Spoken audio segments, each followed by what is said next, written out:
ఒక్కసారి నేను చెప్పేది వినండి అనగానే, వద్దు, మీరు ఏం చెప్పినా నేను నమ్మను. మీరు నాకు అబద్ధాలు చెప్పి మోసాలు చేసి నన్ను మాయ చేయాలని చూస్తున్నారు, వద్దు అని చెప్పి రాజ్ కాస్త అక్కడి నుంచి విసురుగా వెళ్ళిపోతాడు. ఇంకా కావ్య కూర్చుని బాధపడుతూ ఉంటుంది. నా భర్త దృష్టిలో నేను ఒక చెడ్డదానిగా మిగిలిపోయాను. ఇప్పుడు నా భర్త నా నుంచి దూరం అయిపోబోతున్నాడు. ఇప్పుడు నేను నా భర్త దగ్గరికి వెళ్ళి గతాన్ని గుర్తు చేయలేను. ఆయన ప్రాణానికి ప్రమాదం తెచ్చిపెట్టే పని చేయలేను. ఇప్పుడు నేను ఏం చేయాలి? నా భర్తను, నా ఐదోతనాన్ని నేను ఎలా కాపాడుకోవాలి? ఆ యామని కుట్రలో చిక్కుకున్న మా ఆయన్ని ఎలా కాపాడాలి అని కావ్య ఎంతగానో బాధపడుతూ ఉంటుంది.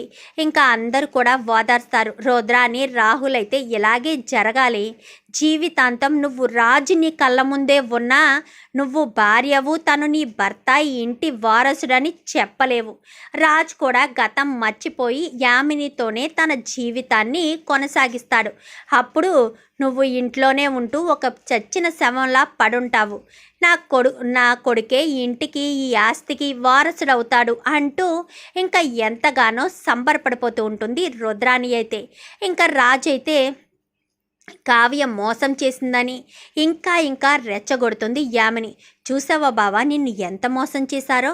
వాళ్ళిద్దరూ ఒకింట్లో వాళ్ళే అని తెలిసినా కానీ బయట పడకుండా నిన్ను మోసం చేశారు. అసలు వీళ్ళు ఇదంతా ఎందుకు చేశారో? మోసపోయావు బావా, నువ్వు నమ్మవు కాబట్టి మోసపోయావు. మంచి వాళ్ళతోనే నువ్వు ఫ్రెండ్షిప్ చేయాలని ముందు నుంచి నీకు చెప్తూనే ఉన్నా, నువ్వు నమ్మలేదు. ఆ కళావతినే నమ్మావు. కళావతి నిన్ను మోసం చేసింది చూసావా బావా అంటూ యామని ఇంకా రెచ్చగొడుతుంది రాజ్నైతే. రెచ్చగొట్టేసరికి రాజు పూర్తిగా కావ్య మీద ఫుల్ కోపంతో ఉంటాడు. ఇంకా ఇక్కడ కావ్య బాధపడుతూ ఉంటుంది. సారీ అని రాజుకి మెసేజ్ పెట్టినా రాజు రిప్లై కూడా ఇవ్వడు. అసలు ఏం జరిగిందో చెప్పే ప్రయత్నం చేద్దామని అనుకున్నా ఇన్ని రోజులు కావ్య రాజ్ని అవాయిడ్ చేస్తే ఇప్పుడు రాజే కావ్యని అవాయిడ్ చేయడం మొదలు పెడతాడు. ఇంక ఇదంతా చూసిన అప్పు తట్టుకోలేకపోతుంది. మా అక్క ఎప్పుడూ కష్టాలు పాలు పడడమేనా?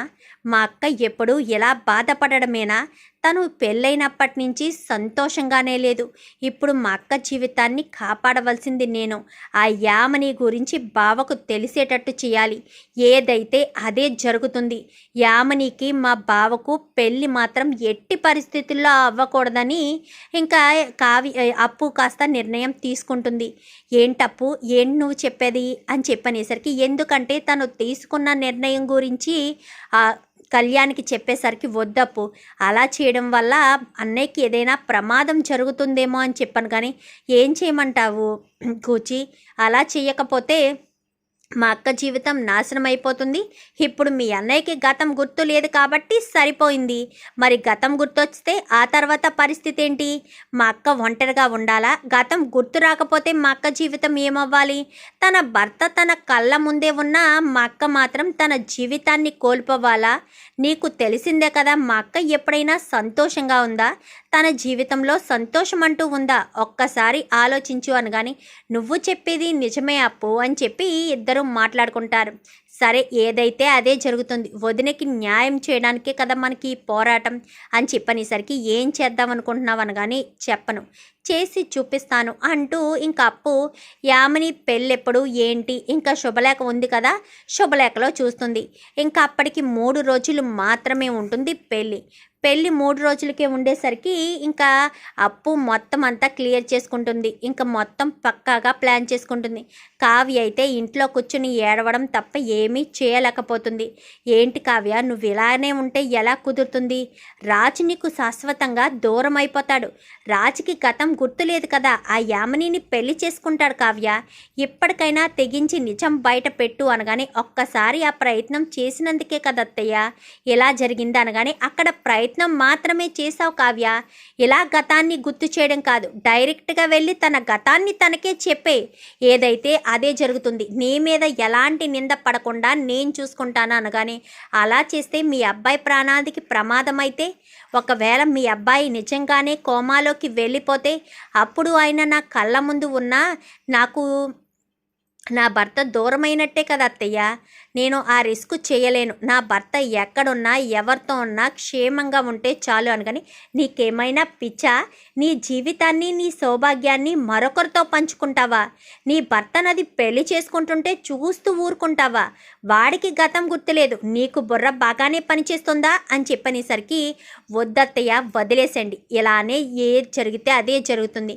నా జీవితాన్ని కాపాడాలి అని ఆ భగవంతుడు అనుకుంటే ఆ భగవంతుడే నా భర్తకు పెళ్లి పీటల మీదైనా సరే గతం గుర్తు చేస్తాడు అని చెప్పి మాట్లాడుతూ ఉండేసరికి, నువ్వు అలాగే ఉండక్క, అంతా భగవంతుడి మీదకే తోసేసే, నువ్వు మాత్రం ఏమీ చేయకు, నిమిత్రాల్లా అలా ఉండు, నీకు న్యాయం ఏం జరుగుతుందక్క అని చెప్పనేసరికి, ఇప్పటి వరకు నాకు జరిగిన న్యాయం చాలప్పు, వదిలేసే, నా తలరాత ఎలా రాసి పెట్టుంటే అలాగే జరుగుతుంది అని చెప్పి ఇంకా కావ్య అనేసరికి ఇంక అస్సలు వదిలిపెట్టకూడదని, ఇంకా అప్పు 2 రోజుల్లో పెళ్ళుంది కదా అని 2 రోజులు గడిచిపోయిన తర్వాత ఇంకా పెళ్లి రోజు రానే వస్తుంది. పెళ్ళి రోజు రావడంతో ఇంకా పెళ్ళికి ఎవరూ వెళ్ళరు, కావ్య కూడా రాదు. ఇంకా అప్పు మాత్రం అప్పటి వరకు అప్పు పోలీస్ అన్న విషయం వీళ్ళు ప్రస్తావించరు, అటు యామిని కూడా అప్పు పోలీస్ అన్న విషయం తెలుసుకోదు. కేవలం మాత్రమే అక్క కోసం ఏదైనా చేసే మనిషిని మాత్రమే తెలుసుకుంటుంది తప్ప పోలీస్ అన్న విషయం తెలియదు. తెలియకపోయేసరికి ఇంకా పెళ్లి పీటల మీద రాజు యామిని కూర్చుని ఉంటారు. అప్పుడే అప్పు అంటిస్తుంది, ఈ పొట్టిది పోలీసా అనుకుంటూ ఉండగానే, నువ్వెందుకు వచ్చావు ఇక్కడికి అని చెప్పాను కానీ, నిజాలు మీకు చెప్పి కళ్ళు తెరిపించాలని వచ్చాను. మా అక్క తప్పు చేసిందా? మా అక్క ఏం తప్పు చేసింది? వాళ్ళ అత్తయ్య గారు ఆవిడ ఇద్దరు ఒకటి కాదు అని నీకు చెప్పారా? కేవలం నీకోసమే బావా. నీకేమన్నా అర్థమవుతుందా? నీకేమైనా గతం గుర్తొస్తుందా?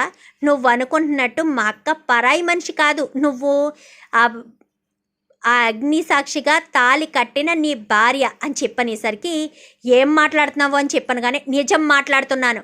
మా అక్కకు నీకు పెళ్ళి జరిగింది, ఇదిగో పెళ్లి ఫోటోలు అంటూ పెళ్లి ఫోటోలను కాస్త రాజు వైపుకి విసిరేసేసరికి ఫోటోలన్నీ పైనుంచి పడుతూ ఉంటాయి. పెళ్లి చేసుకున్న బెల్లం జీలకర్ర పెట్టినవి, తలంబ్రాలు పోసుకున్నవి, అగ్ని చుట్టూ తిరిగినవి, ఇంకా ఇంచుమించు ఒక 20 ఫోటోలు దాకా ఉంటాయి. ఆ ఫోటోలన్నీ కూడా చూసి రాజ్ ఒక్కసారిగా షాక్ అయిపోతాడు. ఏంటి, నీ భార్య అయినా నీకు నిజం ఎందుకు చెప్పలేదనుకుంటున్నావా? నీకోసమే, నీ ఆరోగ్యం కోసమే. వాళ్ళిద్దరూ అత్త కోడళ్ళని తెలిసినా కానీ నీకెందుకు చెప్పలేదు తెలుసా? ఎక్కడ నీకు నిజం తెలిసిపోతుందని. తనకు నువ్వు ఎక్కడ దూరం అవుతావన్న ఒకే ఒక్క కారణం చేతే మా అక్క నిజం చెప్పలేదు. ఈ యామిని మా అక్కతోటే ఛాలెంజ్ చేసింది, నీ భర్తను నీకు దక్కనివ్వనని. ఏమన్నా బావా, హాస్పిటల్కి కూడా చూడడానికి రాలేదా? ఎవరు చెప్పారు హాస్పిటల్కి చూడడానికి రాలేదని? నువ్వు హాస్పిటల్ నుంచి డిశ్చార్జ్ అయ్యేంత వరకు మా అక్క అక్కడే చాటుగా ఉండి నిన్ను చూస్తూనే ఉంది. నిన్ను వదిలేసుకుని మా అక్క ఎలా వెళ్తుంది? మా అక్క పంచప్రాణాలే నువ్వైనప్పుడు నిన్ను హాస్పిటల్లో ప్రమాదంలో వదిలేసి ఎలా వెళ్తుంది అనుకుంటున్నావు బావా? నిన్ను హాస్పిటల్కి తీసుకొచ్చింది మా అక్క, డాక్టర్తో మాట్లాడింది మా అక్క. డాక్టర్ చెప్పిన ఒకే ఒక్క మాటకే మా అక్క నీకు దూరమైంది. ఎందుకంటే మీకు గతం గుర్తొస్తే మీరు కోమాలోకి వెళ్ళిపోతారని, మీకు స్ట్రెస్ ఎక్కి ఇవ్వకూడదని మా డాక్టర్ చెప్పిన మాటకే మా అక్క కట్టుబడి నీ కళ్ళ ముందుకు కూడా రాలేదు. మిమ్మల్ని దూరం పెట్టడానికి కారణం ఏంటో తెలుసా? మీకెక్కడ ప్రమాదం జరుగుతుందోనన్న భయంతోనే మా అక్క మిమ్మల్ని దూరం పెట్టిందే తప్ప మిమ్మల్ని బాధ పెట్టడానికి కాదు. తను బాధ పడుతూనే ఉంది. యామిని ఎన్ని కుట్రలు చేసిందో తెలుసా? గతంలో మీరు యామినిని ప్రేమించారు. తన సైకోయిజం, తన మెంటాలిటీ మీకు నచ్చక తనని అవాయిడ్ చేశారు. అందుకు తను డ్రగ్స్కి ఎడిక్ట్ అవ్వడంతో 10 సంవత్సరాలు ఫారెన్లో ట్రీట్మెంట్ తీసుకుని వచ్చి మా అక్కను మీ జీవితంలోంచి అడ్డు తొలగించి మిమ్మల్ని పెళ్లి చేసుకోవడానికి ప్లాన్ చేసింది. ఆ ప్లాన్లో ప్రయత్నంగానే ఆ బుల్లెట్ కాస్త మీ కారుకి తగలడంతో మీ కారుకి యాక్సిడెంట్ అయ్యి లోయలో పడిపోయారు. మా అక్కని హాస్పిటల్కి తీసుకువెళ్ళకముందే మిమ్మల్ని యామిని హాస్పిటల్కి తీసుకొచ్చింది. మీ తల మీద బలమైన గాయం తగలడంతో మీరు గతాన్ని మర్చిపోయారు. మీకు కొత్త ప్రపంచాన్ని క్రియేట్ చేసి యామినియే మీ మరదలన్నట్టు, వాళ్ళ అమ్మా నాన్న మీ అత్త మామలన్నట్టు, బ్రతికున్న మీ అమ్మా నాన్నే చనిపోయానన్నట్టు యామిని కొత్త ప్రపంచాన్ని క్రియేట్ చేసింది. కానీ మా అక్క, మీరు ఎక్కడున్నా సంతోషంగా ఉండాలి, మరొక ఆడదాంతో జీవితం పంచుకుంటున్నారని మా అక్కకు తెలిసినా మా అక్క కేవలం మీరు సంతోషంగా ఉండాలి. ఒకవేళ మా అక్క నిజం చెప్తే మీరు ఎక్కడ కోమాలకు వెళ్ళిపోతారన్న భయంతోనే మా అక్క మీకు నిజం చెప్పకుండా తన జీవితాన్ని సైతం త్యాగం చేసి ఇంటి దగ్గర కూర్చుని బాధపడుతుంది బావా. ఎప్పటికైనా మీరు గతం గుర్తు చేసుకుని ఈ యామిని నిజ స్వరూపం తెలుసుకోండి. మా అక్కను చంపడానికి ప్రయత్నించినందుకు గాను, మా అక్కకు యాక్సిడెంట్ చేయించినందుకు గాను నిన్ను అరెస్టు చేస్తున్నాను అని చెప్పనేసరికి, సాక్ష్యం అనేసరికి కానిస్టేబుల్ అనగానే ఇంకా కావ్యను చంపడానికి ఒక మనిషిని పురమాయించింది కదా, అతను కాస్త తీసుకొచ్చేసరికి ఒక్కసారిగా యామిని షాక్ అవుతుంది. ఇతని ద్వారానే అని చెప్పనేసరికి వాడు కాస్త నోరు విప్పి మొత్తం చెప్తాడు. రాజ్కి అప్పటికి కొంచెం అర్థమవుతుంది. యామినిని అరెస్ట్ చేసి ఇంకా అప్పు కాస్త యామినిని తీసుకువెళ్ళిపోతుంది. మరి ఇప్పుడు రాజ్ ఏం ఆలోచిస్తాడు? కావ్య కోసం దుగ్గిరాల ఇంటికి వెళ్తాడా? గతం గుర్తు చేసుకుని కావ్య కోసం వెళ్తాడా? అసలేం జరగబోతుందనేది రాబోయే ఎపిసోడ్స్లో చూసి తెలుసుకునేద్దాం. మా వీడియో కనుక మీకు నచ్చినట్లయితే వెంటనే లైక్ చేసి మా ఛానల్ని సబ్స్క్రైబ్ చేసుకుని పక్కనే ఉన్న బెల్ సింబల్లో ఆల్ పై క్లిక్ చేయండి. ఎలా చేయడం వల్ల అందరికంటే ముందుగా చూడవచ్చు.